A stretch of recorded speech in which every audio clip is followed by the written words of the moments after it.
You ever notice how some people just don't quite fit? Like they walk into a party and immediately look like they'd rather be anywhere else. Or they're sitting in a group nodding along, but you can tell their mind is somewhere far away. Maybe they switch friend groups every few years. Maybe they move to different cities like most people change their wardrobe. And when you ask them, where do you feel most at home? They pause. They hesitate. Because honestly, they don't really know.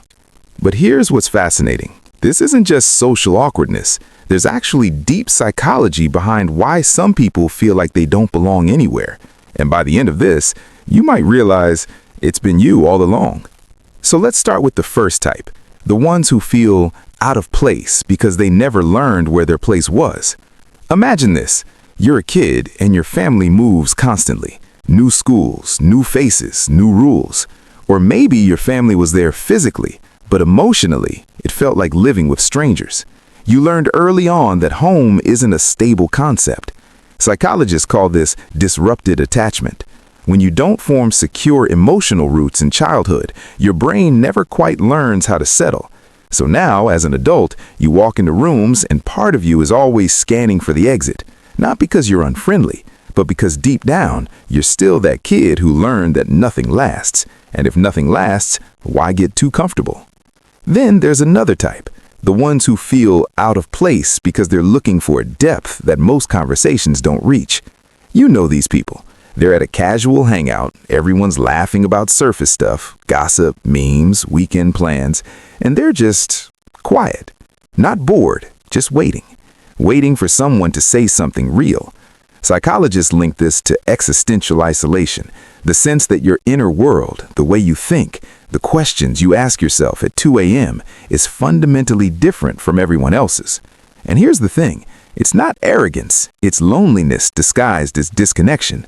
Because when you spend your whole life feeling like people don't really get you, you start to assume they never will. So you stop trying. You smile, you nod, you play along. But inside, you're a stranger in every room you enter. Now, here's where it gets interesting.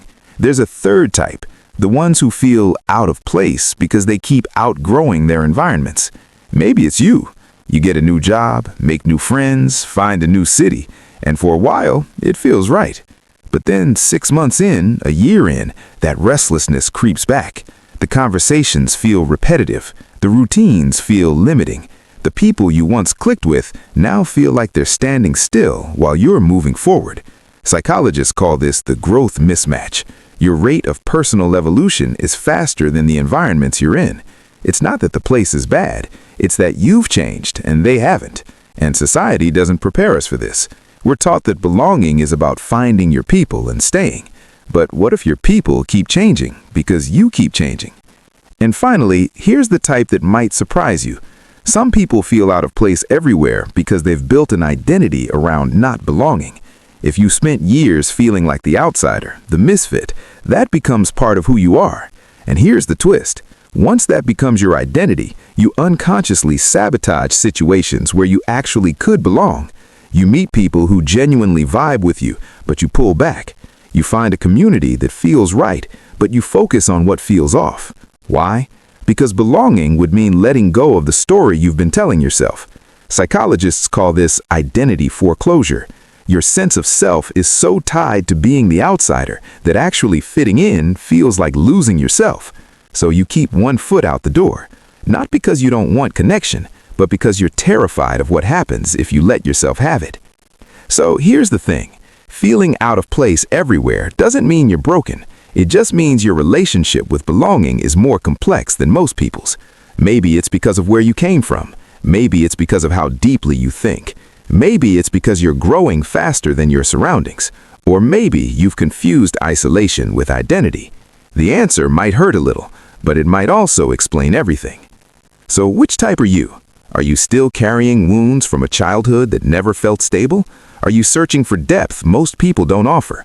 Are you outgrowing every space you enter? Or are you holding on to not belonging because it's who you've become? If this made you see yourself more clearly, hit subscribe. We dive into the psychology that actually explains you.